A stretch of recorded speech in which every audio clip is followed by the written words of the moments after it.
Hi everybody, welcome back to my channel. My name is Dr. Yasha Gupta. I'm a board certified radiologist. We are doing one of our last videos today about the residency interview series, and that is how to answer these common interview questions. We're going to talk about 4 of them. I've alluded to these sort of in my prior videos, so please go check those out for some additional insight. But yeah, with that, let's get into it. Aww. They just sent me the cutest picture of my son. Oh, Chuck, I'm so happy. Okay. So how do you answer the question, tell me about yourself? Okay. This is a great way to sort of set the stage for what you want to say during the interview. Now, obviously, you're not going to be able to say everything you want to say in the interview during this one question, but I think it's good to at least lay down the groundwork. One misconception about this question is that it's going to be the same every time that you answer. It's not. And the reason why I say that is because there are 3 parts to answering this question. You have like the opener, you have the middle part of it, and then you have the end.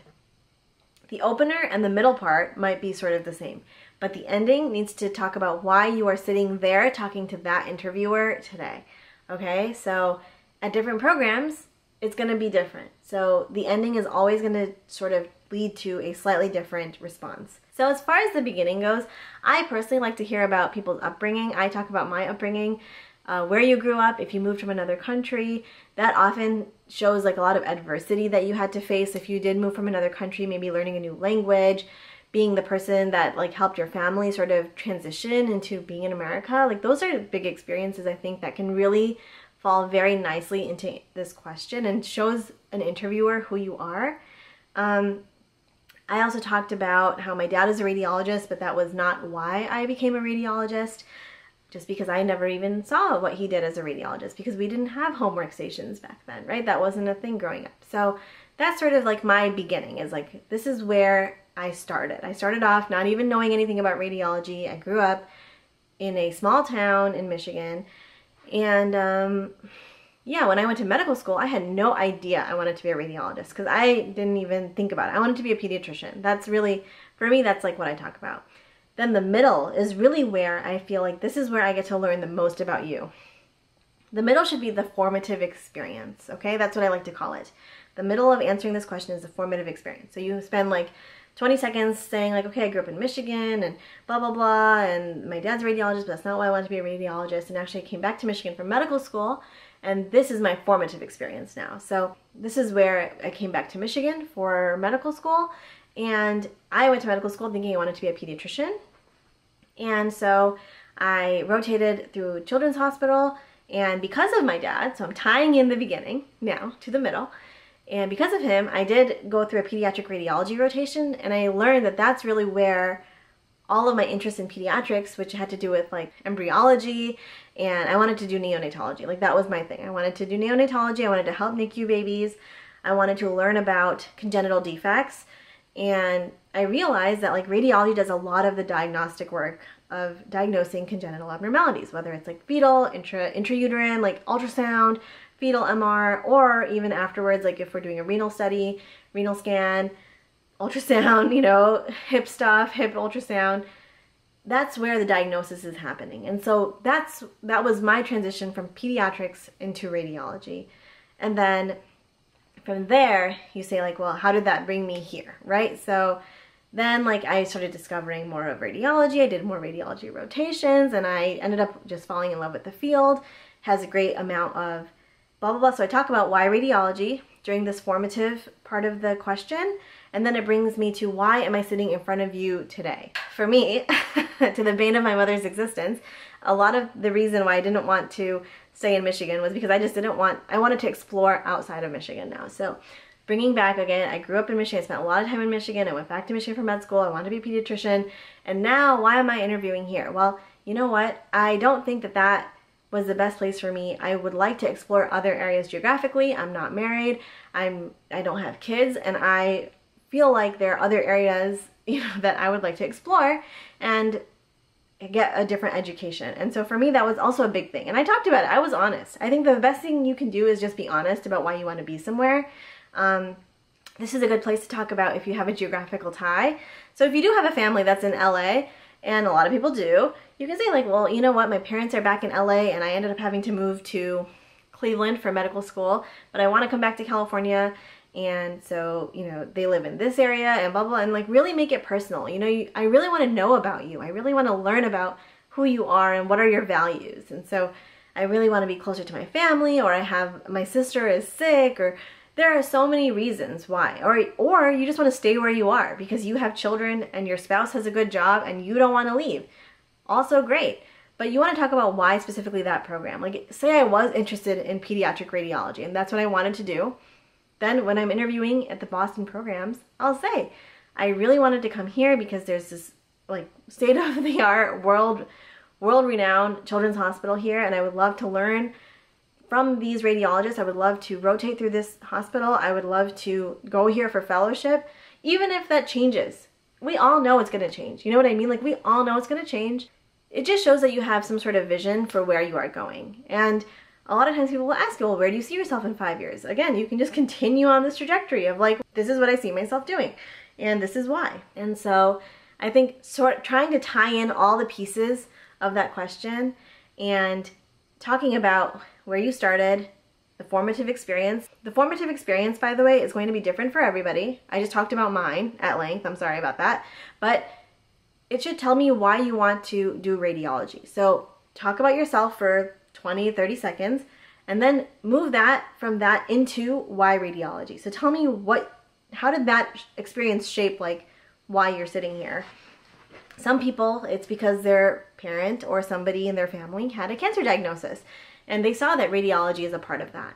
And they saw that like how important radiology is to the diagnosis and to patient care, right? So that's a really solid formative experience. It doesn't need to be something that's like mind-blowing. You don't need to reinvent the wheel. I just want to feel like I know you. You know, like we are all very similar. I'm sure that we all went into radiology for similar reasons, but I want to know like, what is your reason? It doesn't have to be something crazy. It's not like I went into space and then I had some sort of like epiphany that I wanted to do radiology. It doesn't need to be anything crazy. I just want to know about you.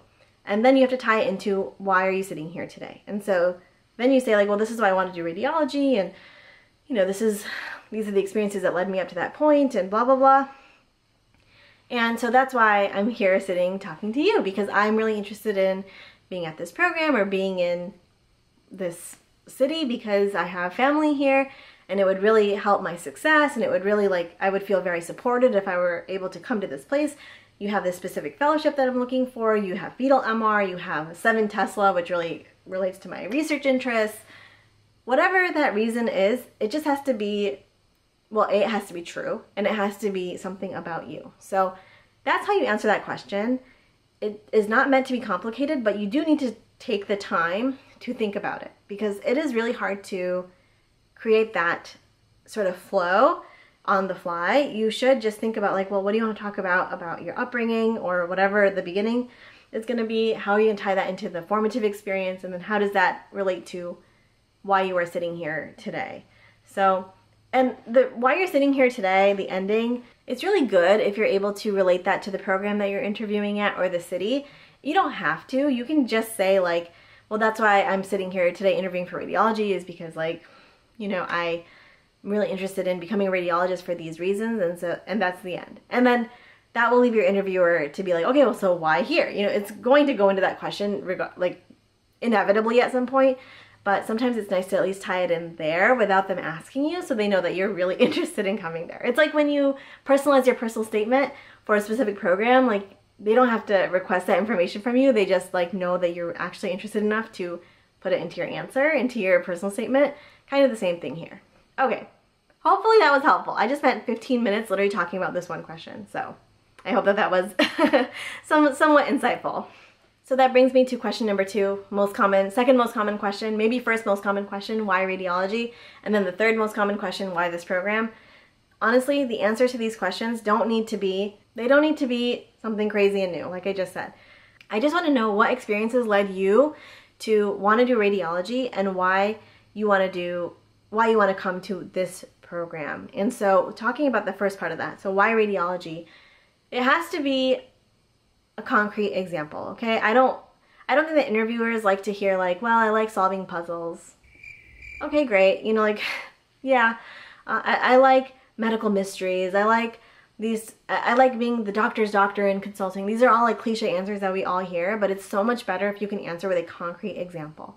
So that's fine if you like solving medical mysteries or something. Give me a case example, you know, like, oh, we had a patient, she came in with X, Y, and Z symptoms, and like nobody could figure her out, and so we decided to do these tests, and like my attending thought maybe we should do a CT scan, and I went down to the reading room and I reviewed the case, and that's when I really realized my passion for radiology. I got to see like all the lymph nodes that were enlarged. I got to see, he showed me all of these, you know, things on the screen, and that's when I really realized that like radiologists are such an invaluable part of patient care. I mean, I'm just making this up. I'm making this up as we go, but those are the type of things that we want to hear. We want to hear about specific scenarios that made you want to be a radiologist. And then when it comes to why this program, well, again, has to be a concrete reason. Whether it's the city that it's located in, although I will say if it is a city, at least try to relate it to the program itself, because there are going to be multiple programs within one city usually. Usually it's not just one, but if there's just one, then I guess then that's the selling point there. But yeah, like what specific rotations, what specific research interests do you have? Do you have a mentor that's here? I mean, there's just so many reasons that I can think of. But you want to make it concrete and make it believable and make it real, and don't lie. I mean, there's no way for me to like corroborate your information, right? There's no way for me to know whether or not you're being truthful. But we just hope that like you would actually put your best foot forward and actually tell us like the truth about why you want to be at a program. Because here's the thing. Program directors want happy residents. And so if you really want to be somewhere, that's going to mean a lot to a program director, because we want someone who wants to be there. We want someone who's going to be happy there. Program directors want happy residents. So if you are able to explain why you want to be at a program, that's going to mean a lot to the faculty and to the program director and to the residents. That's going to go really far, even when it comes to just like ranking. So be honest about why you want to be somewhere. If somewhere really is your number one choice, then like, I mean, just be honest about like how you really feel about it. I wouldn't say that this is your number one choice until you've interviewed at lots of places, because you're not going to know unless, again, you've rotated there and you have a mentor and you know for sure 100% this is your number one place. Just be honest about why you want to be somewhere, whether it's a geographical reason, like my family is here, and make it like a believable family, like your third aunt, oh, not third aunt, is that even thing, your third cousin or whatever, like, okay, unless you guys are really close, like that's not going to be the same as like your parents and your siblings and your family and your children, your spouse, whatever. Like those are really amazing, like those are concrete things that we would understand. As humans, you want to be near your family, right? There's a specific rotation, you want to do peds and we go to Lurie Children's in Chicago. That's a concrete reason right there. I'm trying to think of other reasons why you would want to be at programs, but a lot of times it's just going to come down to reading the website, learning about the program, and just whatever the reasoning is, it needs to be concrete. I'll just leave it at that. But for why radiology, that one needs to be like very specific and very like, give me a concrete example, whether it's a case, whether it's a family situation, whether it's something that you learned in medical school, whether it's a rotation that you had, whatever it was, I want to hear about it. But for the reasoning why you want to be somewhere, it also needs to be like a good, I just need to know that you really mean it, you know? Like, yeah, I don't know. You have to do your homework and figure out what reasoning you have for being at that specific program, but they will ask you, like, why us? And if you attended the virtual open house, that will be a good way to learn about the program. Usually in the morning, the program director will give you an overview of the program. Take notes during that. The website will have a ton of information. Hearing from other people about what you can accomplish at certain programs, or like what programs are like, that's also a good way to get information. But you want to have a solid reasoning for why you want to be somewhere. Okay, finally, lastly, behavioral questions. Inevitably they come up. Strengths and weaknesses, for example. What would your friends say about you? What's a word that your friends would use to describe you? Who's someone that you really admire in your life? These are all things that there's no like right or wrong. I mean, strengths and weaknesses don't say that I'm too much of a perfectionist. Don't turn a strength into a weakness, right? Obviously. And the golden rule is if you do have a weakness, if you do have one, which we all have, make sure you talk about how you're working on it. So I always give the example of public speaking. I was never good at public speaking. I was deathly afraid of public speaking to my own detriment.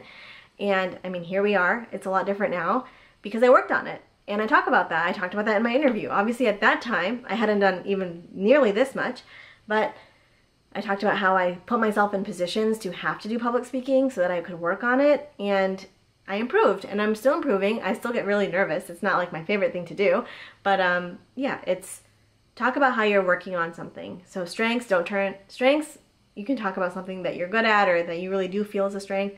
Other people tell you is a strength. Give an example. I'm a good leader. I have good teamwork. I'm a good listener. Give an example about how you have demonstrated that. Same with the weakness, about how you're getting better at it. And I'm trying to think about other behavioral questions, but when it comes to behavioral questions also, it's good to have like concrete things that you can refer to in multiple scenarios. So again, in a prior video I talked about this, having like a life experience, whether you were on like a team of some sort, whether you had some sort of formative life experience that you can draw from. Like I talk about dance. For me, I was always on a dance team growing up. I was on a dance team in college, and this I can, strengths and weaknesses, I can tell you right there. Like I can pull leadership out of that. I can pull teamwork out of that. I can pull, I don't know, like morale out of that. I can pull so many things and relate it to this same experience. So my point is that have some sort of life experiences that you have ready to go. Have them ready to go. Think about them. Think about ways that you can relate them to like almost any question, and you will be good to go on the behavioral questions. But make sure you don't turn a strength into a weakness. Like I'm just too good at radiology. Just kidding. But yeah, don't do that, because people do it all the time and we're just like, no, like a real weakness, you know, like what's really something that you're trying to work on. And yeah, you're gonna be fine. I mean, don't overthink it. I think the worst thing you can do is overthink it and give out a bad answer. I would rather you give an average answer than a bad answer. And it's okay to be average in these scenarios. You know what I mean? Like you should, obviously you want to do well, but it's okay to be average. You don't want to say anything that's a red flag, okay? So, and you'll be surprised about the things that people say in interviews. So as long as you're average, you're going to be fine. Make everything relatable. Talk to us like we're regular humans. Don't be too nervous. Make sure you practice enough to get comfortable with your answers. Have someone throw some curveball questions at you. Make sure you do practice interviews. Get comfortable with talking to a camera. And you're going to be fine. We just want to know that you're going to fit in, that you're going to be social, that you obviously have studied for the interview, because that's part of your job as an applicant, and my job as an interviewer is to review your application and make sure that you're a good fit for us. But at the end of the day, we just want someone who's normal, who's going to vibe with the residents, who's not going to create too many waves in a bad way. Obviously someone who wants to make improvements and changes, that's a good thing, but someone that's going to complain and be unhappy, like I said, we want happy residents, right? Program directors want happy residents. So yes, okay, I am rambling, but I hope that was like all my advice that I could pack into one video. And that is going to be the final piece of this year's interview series. And if there are other questions that you really need help with, please let me know. But I think I hit on most of the ones that you're gonna get. That's all. So hopefully that was helpful. I will see you all in my next video. Bye.